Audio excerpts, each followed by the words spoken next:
Bonsoir à tous, bienvenue à ce flash d'information. C'est la pause après les matchs des phases de poule de la CAN. Le jeu reprend samedi prochain. La Côte d'Ivoire, pays hôte qui fait partie des équipes qualifiées, enregistre par ailleurs une note de satisfaction dans le domaine de l'énergie. Le parc de production s'agrandit.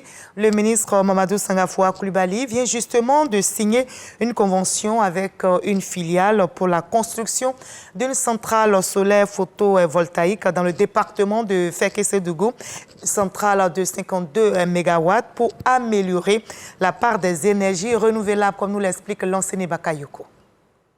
Cette centrale solaire photovoltaïque coûtera 40 milliards de francs CFA. Elle sera entièrement financée par la société Ferke Solar dans un cadre de partenariat public-privé. On a développé ce projet depuis début 2022 et on a pu finaliser début décembre 2023. On a comme calendrier de livrer cette centrale au troisième trimestre 2025. L'ouvrage sera réalisé sur une superficie de 70 hectares, un site sécurisé par un décret de déclaration publique et dont la mise à disposition aux promoteurs par la conclusion d'un bail amphithéotique est en cours avec un ensoleillement important. Une centrale solaire photovoltaïque raccordée au réseau électrique offre des avantages tels que la réduction des émissions de gaz à effet de serre, des coûts abordables de production d'électricité si on n'ajoute pas des batteries de stockage. Ce projet contribuera à la création de 150 emplois directs pendant la phase de construction et générera 15 emplois directs permanents en phase d'exploitation. Le ministre Mamadou Sangafoua Coulibaly annonce d'autres signatures de contrats pour la réalisation d'autres centrales solaires détenues pour la plupart par des nationaux d'une capacité cumulée d'environ 600 MW, dont les mises en service se situeront entre 2025 et 2026. C'est un plan qui met l'accent sur l'intégration plus accrue des énergies renouvelables dans le mix énergétique, afin notamment de respecter nos engagements, à savoir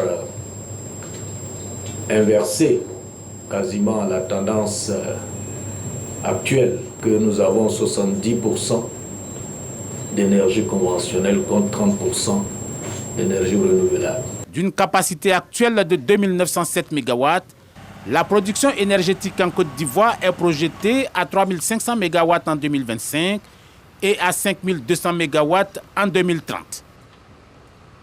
Voilà, et notez également pour la deuxième information que c'est le bilan des matchs de poule. Après donc la première phase, on connaît depuis hier les premières affiches des huitièmes de finale de la Coupe d'Afrique des Nations. Et la Côte d'Ivoire fait partie des équipes qualifiées. Le pays hôte affronte, je rappelle, le Sénégal, tenant du titre le lundi 29 janvier prochain. Et pour le bilan du premier tour, 16 pays au total ont validé leur billet pour les huitièmes après plus de 30 matchs âprement disputés. Fini donc la troisième et dernière journée des phases de poule. Des nations favorites ont pu confirmer leur statut et ce premier tour enregistre également des surprises, des déceptions et une qualification in extremis. On fera le point à 20h ce soir.